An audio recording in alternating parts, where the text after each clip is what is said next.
सब पर हो शिव की कृपा, रोग मुक्त हो भक्त। त्रिविध ताप का नाश हो शिव में अनुरक्त।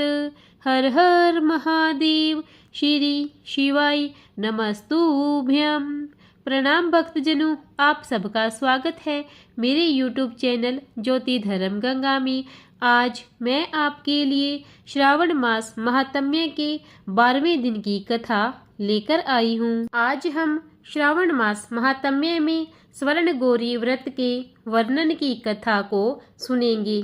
आइए मैं आपको कथा सुनाती हूँ। ईश्वर बोले, हे ब्रह्मपुत्र, अब मैं स्वर्ण गौरी का शुभ व्रत कहूँगा। यह व्रत श्रावण मास में शुक्ल पक्ष की तृतीया तिथि को होता है। इस दिन प्रातःकाल स्नान करके नित्य कर्म करने के बाद संकल्प करें और 16 उपचारों से पार्वती तथा शंकर जी की पूजा करें। इसके बाद भगवान शिव से प्रार्थना करें, हे देवाधिदेव आइए, हे जगतपते मैं आपसे प्रार्थना करता हूँ। हे सुरसतम, मेरे द्वारा की गई पूजा को आप स्वीकार करें। इस दिन भवानी पार्वती की प्रसन्नता और व्रत की पूर्णता के लिए दंपतियों को 16 वायन प्रदान करें और द्विज श्रेष्ठ की प्रसन्नता के लिए मैं यह वायन प्रदान करता हूँ, ऐसा कहें। इसके पश्चात चावल के चूर्ण के 16 पकवानों से 16 बांस की टोकरियों को भरकर तथा उन्हें वस्त्र आदि से युक्त करें और पुनः 16 द्विज दंपतियों को बुलाकर इस प्रकार कहते हुए प्रदान करें, व्रत की संपूर्णता के लिए मैं ब्राह्मणों को यह प्रदान कर रहा हूँ।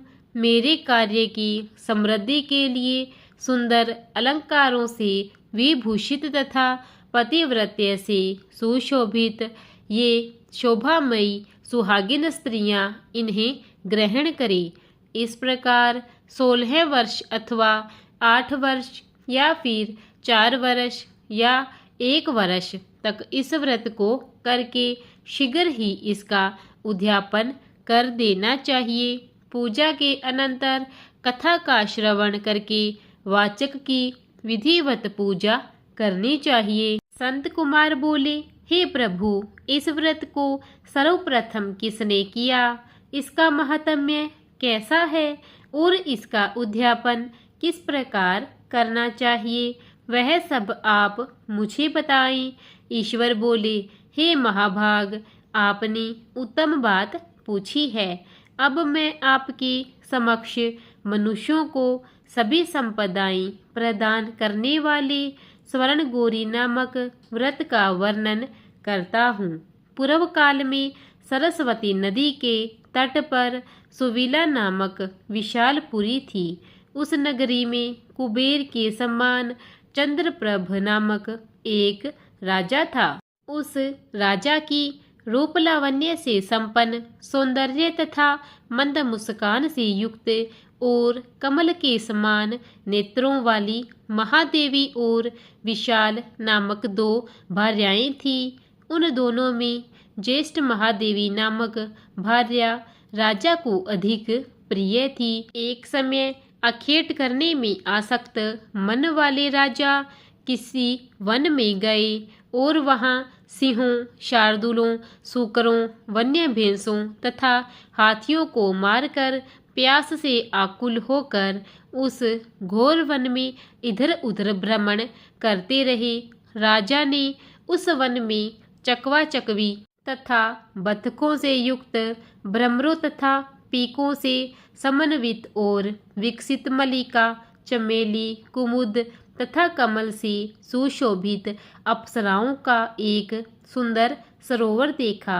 उस सरोवर के तट पर आकर उसका जल पीकर राजा ने भक्तिपूर्वक गौरी का पूजन करती हुई अप्सराओं को देखा।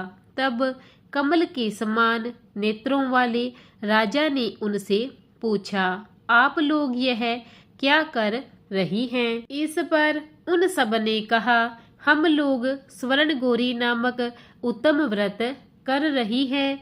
यह व्रत मनुष्यों को सभी संपदाएं प्रदान करने वाला है। हे नृपश्रेष्ठ, आप भी इस व्रत को कीजिए। राजा बोले, इसका विधान कैसा है और इसका फल क्या है? मुझे यह सब विस्तार से बताएं। तब वे सारी स्त्रियां बताने लगी, हे राजन, यह स्वर्ण गौरी नामक व्रत श्रावण मास की शुक्ल पक्ष की तृतीया को किया जाता है। इस व्रत में भक्ति पूर्वक अत्यंत प्रसन्नता के साथ पार्वती तथा शिव की पूजा करनी चाहिए। पुरुष को 16 तारों वाला एक डोरा दाहिने हाथ में बांधना चाहिए। स्त्रियों के लिए बाएं हाथ में या गले में इस डोरे को बांधना चाहिए। यह सब सुनने के बाद संयत चित्त वाले राजा ने उस व्रत को संपन्न करके 16 धागों से युक्त डोरे को अपने दाहिने हाथ में बांध लिया। उन्होंने कहा, हे देवाधिदेव, मैं इस डोरे को बांधता हूँ। आप मेरे ऊपर प्रसन्न हो और मेरा कल्याण करें। इस प्रकार देवी का व्रत करके वे अपने घर आ गए।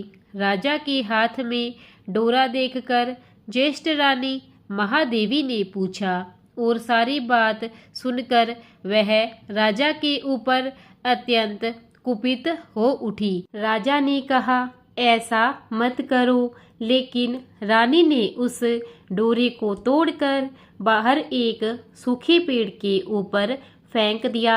उस डोरे के स्पर्श मात्र से वह वृक्ष पल्लवों से युक्त हो गया। उसके बाद उसे देखकर दूसरी रानी भी आश्चर्यचकित हो उठी और उस वृक्ष पर स्थित टूटे हुए डोरे को उसने अपनी बाएं हाथ में बांध लिया। उसी समय से उसके व्रत के महात्म्य से वह रानी राजा के लिए अत्यंत प्रिय हो गई और ज्येष्ठ रानी व्रत के अपचार के कारण राजा से त्यक्त होकर दुखित हो वन में चली गई। अपने मन में वह भगवती देवी का ध्यान करते हुए मुनियों के पवित्र आश्रम में निवास करने लगी। कहीं कहीं श्रेष्ठ मुनियों के द्वारा यह कहकर आश्रम में रहने से रोक दी जाती कि हे पापिन, अपनी इच्छा के अनुसार यहाँ से चली जाओ। इस प्रकार घोर वन में इधर उधर भ्रमण करती हुई वह अत्यंत खिन्न होकर एक स्थान पर बैठ गई। तब उसके ऊपर कृपा करके देवी उसके समक्ष प्रकट हो गई। उन्हें देखकर वह रानी भूमि पर दंडवत प्रणाम करके उनकी स्तुति करने लगी। हे देवी, आपकी जय हो, आपको नमस्कार है। हे भक्तों को वर देने वाली, आपकी जय हो। शंकर के वाम भाग में विराजने वाली, आपकी जय हो। हे मंगलमय, आपकी जय हो।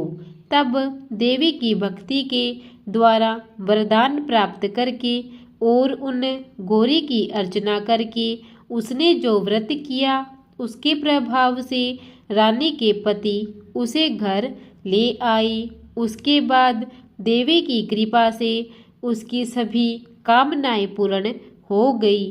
राजा सभी समृद्धियों से संपन्न होकर उन दोनों के साथ पूर्ण रूप से राज्य करने लगे। अंत में राजा ने उन दोनों रानियों सहित शिव पद को प्राप्त किया। जो स्वर्ण गौरी के इस उत्तम व्रत को करता है वह मेरा तथा गौरी का अत्यंत प्रिय होता है और विपुल लक्ष्मी प्राप्त करके तथा भूलोक में शत्रु समूह को पराजित कर शिव जी के विशुद्ध लोक को जाता है। हे संत कुमार, अब आप दत्तचित्त होकर इस व्रत के उद्यापन की विधि सुनिए। चंद्रमा तथा तारा बल से युक्त शुभ तिथि तथा शुभ वार में एक मंडप बनाकर उसके मध्य में अष्टदल कमल के ऊपर धान्य रखकर उस पर एक कुंभ स्थापित करें। पुनः उसके ऊपर 16 पल प्रमाण का बना हुआ एक तिल पूरित ताम्र में पूर्ण पात्र रखें और उस पर पार्वती शंकर की 2 प्रतिमाएं स्थापित करें। शिवजी की प्रतिमा श्वेत वर्ण के 2 वस्त्रों तथा शुक्ल वर्ण के यज्ञोपवीत से सुशोभित हो। उसके बाद वेदोक्त मंत्रों से विधि पूर्वक उनकी प्रतिष्ठा करें और भली भांति पूजा करके रात्रि में जागरण करें। इसके अनंतर प्रातःकाल पूजा करने के बाद होम करें। सर्वप्रथम ग्रह होम करके उसके पश्चात प्रधान होम करें। हवन के लिए यव मिश्रित तिल घी से पूर्ण रूप से सशक्त होना चाहिए। 1000 अथवा 100 आहुति डालनी चाहिए। उसके बाद वस्त्र अलंकार तथा गौ के द्वारा आचार्य की पूजा करनी चाहिए और वायन प्रदान करना चाहिए। इसके बाद ब्राह्मणों को भोजन कराना चाहिए। साथ ही 16 दंपतियों को भी भोजन कराना चाहिए। अपने द्रव्य सामर्थ्य के अनुसार उन्हें भूयसी दक्षिणा देनी चाहिए। अंत में हर्ष उल्लास से युक्त होकर बंधुजनों के साथ स्वयं भोजन करना चाहिए। इस प्रकार श्री स्कंद पुराण के अंतर्गत ईश्वर संत कुमार संवाद में श्रावण मास महात्म्य में तृतीया में स्वर्ण गौरी व्रत कथन नामक 12वां अध्याय पूर्ण हुआ। प्रेम से बोलिए हर हर महादेव। प्रिय भक्तजनों, अगर आपको मेरा यह महात्म्य अच्छा लगा हो तो इसे ज़्यादा से ज़्यादा लाइक और शेयर कीजिए और कमेंट में हर हर महादेव लिखिए। अगर आप मेरे चैनल पर नए हैं तो कृपा करके उसे सब्सक्राइब कीजिए और बेल आइकन दबा दीजिए ताकि नित्य मेरी सभी वीडियो के नोटिफिकेशन आपको सबसे पहले मिलते रहे। अब हम कल 13वें अध्याय की कथा का रसपान करेंगे। धन्यवाद।